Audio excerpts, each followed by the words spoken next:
नारायण आइए, लक्ष्मी नारायण जी बैठ। उत्तर प्रदेश के सांस्कृतिक मंत्री हैं, बहुत लाडले प्यारे।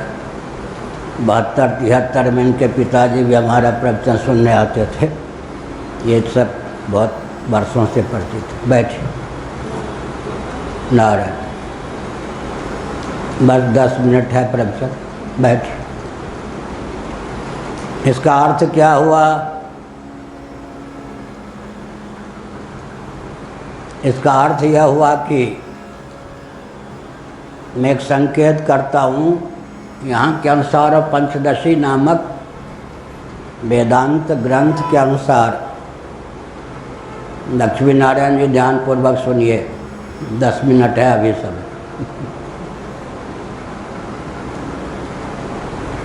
इस महायांत्रिक युग में सबसे बड़ा अभिशाप क्या है? विकास के नाम पर सन्मार्ग पर चलने योग्य धैर्य ही किसी के पास नहीं रहता। इधर किसी राजनेता का ध्यान नहीं जा रहा है। फिर से सुनिए। नारद परिव्राजकोपनिषद, आँख पे ना आवे, नारद परिव्राजकोपनिषद और मनुस्मृति में धर्म के 10 लक्षणों का वर्णन है। उसमें प्रथम लक्षण धृति ही। संतोष भी अर्थ होता है, लेकिन धैर्य। धृति का वर्णन श्रीमद् भगवद गीता के 18वें अध्याय में बहुत उत्तम ढंग से किया गया। यहाँ पर धृति का अर्थ है सात्विकी धृति। देहेंद्रीय प्राणांतःकरण को सन्मार्ग में ले जाने की क्षमता से संपन्न धृति। इस महायांत्रिक युग में सिरहाने के पास पानी का स्रोत चाहिए, पाँव के पास ही शौचालय स्नान घर चाहिए, हम हो या आप। इसका मतलब धैर्य को इतना शिथिल बना दिया जाता है कि लौकिक उत्कर्ष, पारलौकिक उत्कर्ष और परमात्मा की प्राप्ति के मार्ग को प्रशस्त करने योग्य धैर्य नहीं रहता। येन केन प्रकारेण सुविधा भोगी जीवन शासन तंत्र की दिशाहीनता की पराकाष्ठा है। अब मैं जो संकेत करना चाहता हूँ यहाँ के प्रसंग के अनुसार वो यह है, केवल सच्चिदानंद जैसा वेदांतों के अनुसार हमारा स्वरूप है, वैसा होकर ही हम शेष रहें तो न अहम का भान होगा न इदम का। क्या? केवल आत्म मात्र सच्चिदानंद घन होकर ही हम शेष रहेंगे। हृदय फट जाएगा। इतना धैर्य है कि केवल मोक्ष को सुन के भी हृदय फटे नहीं। सामान्य बात है क्या? ध्यान गया? कैवल्य मोक्ष की सहिष्णुता कैसे आएगी? उसके अनुकूल धृति का उदय कैसे होगा? सामान्य व्यक्ति के लिए होगा। न अहम का भान न इदम का भान, केवल सच्चिदानंद मात्र जैसा स्वरूप है वैसा होकर शेष रह लें। इसके लिए धैर्य की पराकाष्ठा चाहिए। चलिए, उससे किंचित न्यून धैर्य चाहिए सायुज्य मोक्ष के लिए।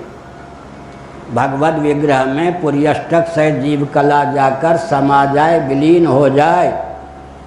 भगवान का श्री विग्रह रह जाए, हमारा कोई अपना पृथक से अस्तित्व ही न रह जाए। गंगा जी समा गई सागर में, यमुना जी समा गई गंगा में। इसके लिए भी बहुत धैर्य चाहिए। उससे कुछ न्यून धैर्य भगवान के सालोक्य सारूप के सामीप्य मोक्ष के लिए चाहिए। उससे भी कुछ कम धैर्य हो तो देहत्याग के बाद ब्रह्मलोक जाने के लिए धैर्य चाहिए। लेकिन वो भी धैर्य कमज़ोर है क्या? उससे कुछ कम धैर्य हो तो इंद्र का वैभव, इंद्रलोक की प्राप्ति चाहिए। परलोक में आस्था ही बहुत धैर्यपूर्वक संभव है।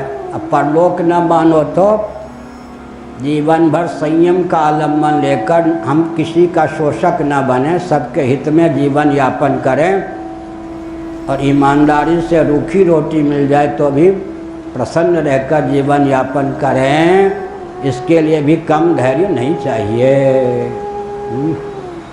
और अंत में जीवन को इतना डमाडोल बना दो कि 2 कदम चल भी न सकें। यही आजकल विकास की परिभाषा है या नहीं? इसका अर्थ क्या है? मानव जीवन की जो विशेषता थी, अपूर्वता थी, आधुनिक भौतिकवादी देहात्मवादियों की दृष्टि से देखें तो उस विशेषता पर ही पानी फेरने के लिए विकास को परिभाषित और क्रियान्वित करने का आयाम चल रहा है। सृष्टि संरचना का प्रयोजन क्या है? जीव की चाह का सचमुच में विषय क्या है? लौकिक पारलौकिक उत्कर्ष के सहित परमात्मा की प्राप्ति का मार्ग क्या है? इधर तो दृष्टि है ही नहीं। इसलिए सबसे बड़ा अभिशाप, एक भी प्रधानमंत्री आज तक ऐसे नहीं हुए भारत में जिनका ध्यान इस तथ्य की ओर केंद्रित हुआ हो कि आखिर विकास को परिभाषित किस आधार पर करें। जब परिभाषा में ही त्रुटि होगी तो क्रियान्वयन में तो त्रुटि हो ही जाएगी। परिभाषा दूषित होगी तो क्रियान्वित करने का फल विस्फोटक होगा। इसीलिए गीता के 12वें अध्याय में भगवान ने क्या चेतावनी दी? श्रेयो ही ज्ञानम अभ्यासात, अधकचरे ज्ञान को प्राप्त करके उसको प्रयोग में उतारने की अपेक्षा सांगोपांग निर्दोष निर्मल ज्ञान प्राप्त तो कीजिए। पहले विकास को परिभाषित तो ठीक ढंग से कीजिए। सृष्टि की संरचना और जीव के जीवन के प्रयोजन को ध्यान में रखते हुए, आकलन करते हुए अगर विकास को परिभाषित तो क्रियान्वित किया गया तो विकास के नाम पर विकास होगा, नहीं तो विकास के नाम पर विस्फोट। दिवाकर जी, आपको सुनकर आश्चर्य होगा, वैज्ञानिक तथ्य है अगर इसी ढंग से विकास को क्रियान्वित किया गया तो मानव सृष्टि की अवधि कुल 30 साल रह गई। कुल 30 साल हमारा वैज्ञानिकों से संपर्क रहता है। मानव सृष्टि केवल 30 साल रह गई है। अन्य प्रजातियां तो लुप्त ही हो रही हैं, मानव भी 30 साल से अधिक टिक नहीं सकता। मर्त्यलोक की दिशाहीनता के कारण पृथ्वी, पानी, प्रकाश, पवन दूषित कर दिए जाने के कारण जिनसे हमारे शरीर की संरचना हुई, उन तत्वों को ही दूषित, कुपित, क्षुब्ध कर दिए जाने के कारण चंद्रमा पर इतना प्रभाव पड़ा है कि वो लगभग 18 मीटर धंस गया है। जाओ तुम चंद्रयान लेकर वहाँ, यहाँ का प्रभाव चंद्रमा पर पड़ा, 18 मीटर धंस गया है। इतनी सर्दी हो गई है कि मर्त्यलोक में भूकंप हुए बिना नहीं रह सकता। तो सृष्टि की संरचना के स्वरूप का जिनको ज्ञान नहीं है, सृष्टि की संरचना के प्रयोजन का जिनको ज्ञान नहीं है, वे सब बन गए शासक। बहुत उपहास की बात है, मैं आपको चिढ़ा नहीं रहा, मैं तो रोज़ इस ढंग का प्रवचन करता हूँ, आप जानते भी हैं मुझे जब आप बचपन में थे तब से। थोड़ा सुनिए, मंत्री तो बहुत हैं, उनसे पूछा दिया जाए कि आपके राजा कौन है? राजा तो कोई है नहीं भारत में, राष्ट्रपति राज्यपाल राजा है, उनको तो कुछ गिने नहीं जाता। राजा एक भी नहीं और मंत्री 2500, उपहास की बात है। राजनीति की परिभाषा ही नहीं मालूम है। राजधर्म का नाम है, छात्र धर्म का नाम राजनीति है। इसका मतलब अंग्रेज़ों की कूटनीति जिसने भारत को नष्ट करने का अभियान चलाया, उनकी कूटनीति के आधार पर ही भारत में शासन तंत्र चल रहा है। और इस समय देश की दुर्दशा यह है, ये राजनीति की सफलता है या असफलता, इस पर विचार करने की आवश्यकता है। चूँकि मैं किसी दल का नहीं हूँ, इसलिए हर दल के व्यक्ति हमारा सम्मान करते हैं। यहाँ कांग्रेसी भी आते हैं, बीजू जनता दल के व्यक्ति भी आते हैं, भाजपाई भी आते हैं, सब प्रसन्न होकर जाते हैं, हमारे कोई विरोधी नहीं होते। तो एक ध्यान रखने की बात है, सांस्कृतिक तंत्र कोई बचा नहीं, राजनेताओं ने सबको हड़प लिया। सामाजिक कोई तंत्र नहीं बचा, आरएसएस भी नहीं बचा, मोदी जी ने उसको भी निकल लिया। कुछ निकला था वाजपेयी जी ने, उसके बाद मोदी जी ने पूरा निगल लिया। अब आरएसएस से चुनौती नहीं प्राप्त, आरएसएस अनुगामी बनकर है। सांस्कृतिक तंत्र को भी अपना लिया, धार्मिक तंत्र को अपना लिया, मठ मंदिर जितने हैं शासन तंत्र के अधीन हो गए। शंकराचार्य भी नए बन गए, एजेंट बन गए। इसका मतलब कहीं से कोई शासन तंत्र को चुनौती नहीं। जितने राजनीतिक दल हैं सत्ता, लोलुपता और दूरदर्शिता के चपेट में आ गए। इस परिस्थिति में जब धैर्य नामक कोई चीज़ नहीं रही, ऐसा नहीं कि राजनीति में आकर्षण का कारण राजनीति परिष्कृत है, धन मान का इतना द्रुत स्रोत राजनीति को बना दिया कि किसी के पास धैर्य नहीं। बाबा दौड़ रहे राजनेता होने के लिए, बाबू दौड़ रहे, विश्वविद्यालय के रजिस्ट्रार आदि विश्वविद्यालय के पद से इस्तीफा त्यागपत्र दे के राजनीति में दौड़ रहे।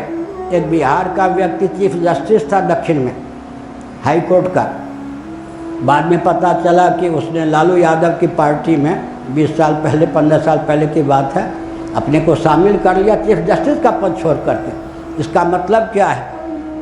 इसलिए हमने संकेत किया। और सबसे ज़्यादा स्थिति यह है कि भारत में अभी क्षमता ऐसी नहीं है कि अपनी मेधा शक्ति, रक्षा शक्ति, वाणिज्य शक्ति, श्रम शक्ति का भारत के देश के हित में उपयोग कर सके। इसलिए ये कष्ट की बात है कि राजनीति की दिशाहीनता इतनी है कि सत्ता, लोलुपता, दूरदर्शिता के अतिरिक्त राजनीति में कुछ है नहीं। कुछ अच्छे कदम भी उठाए जाते हैं, लेकिन मैंने एक संदेश भेजा है कहीं, यहीं उड़ीसा में किसी के पास, पहले विचार करो फिर मेरे पास आओ। एक ही दो वाक्य बोलूँगा। सेकुलर तंत्र में मठ मंदिर की उपेक्षा कर दी जाती है। शासन तंत्र के द्वारा उपेक्षित हो जाने के कारण मठ मंदिर अपने अस्तित्व की रक्षा नहीं कर पाते, धन मान के केंद्र नहीं बन पाते, तो देवी देवता भूखे रहे, बाबा चिल्लाते रहे, मरते रहे, कुछ नहीं। और अगर शासन तंत्र सांस्कृतिक क्षेत्र को चुनता भी है, जैसे काशी को चुना, गायें खदेड़ दो, व्यक्तिगत गौपालन हो में के यहाँ भी गायों को ले जाओ, मरवा दो, स्मार्ट सिटी के नाम पर गाय की हत्या करो। अगर मंदिर को अगर छुएंगे सेकुलर तंत्र वाले, तो वहाँ क्या करेंगे? सेकुलर व्यवस्था ला के रख के अंत में धार्मिक व्यवस्था रहने नहीं देंगे, तीर्थ को स्मार्ट सिटी बना देंगे। बड़ी विचित्र बात है। शासन तंत्र के द्वारा मठ मंदिर उपेक्षित रहे तो ये गए, और शासन तंत्र के द्वारा ये अपना लिए गए तो खा लिए गए। दोनों ओर से प्रलय ही प्रलय। इसलिए मैंने संकेत किया कि कोई ऐसा राजनेता मैं ढूंढ रहा हूँ जो 10 हो, 5 हो, जिस दल में जो अच्छे राजनेता हैं, देशभक्त कम से कम हैं, उनकी एक संगोष्ठी होनी चाहिए। सचमुच में विकास की परिभाषा क्या होनी चाहिए, विकास को क्रियान्वित करने की विधा क्या होनी चाहिए, राजनीति की परिभाषा क्या होनी चाहिए, साथ ही साथ भारत क्या है। भारत विश्व का हृदय है, तो भारत को विकसित करने की विधा अन्य देशों को विकसित करने की विधा से विलक्षण होनी चाहिए। वो क्या होनी चाहिए, इस पर विचार करनी चाहिए।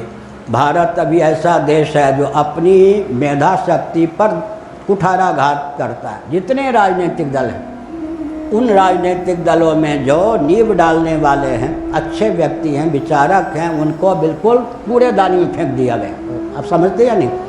मतलब जी हजूर जो व्यक्ति हैं उन्हीं को अपनाया गया। इससे क्या है, राष्ट्र का अपकर्ष होता है।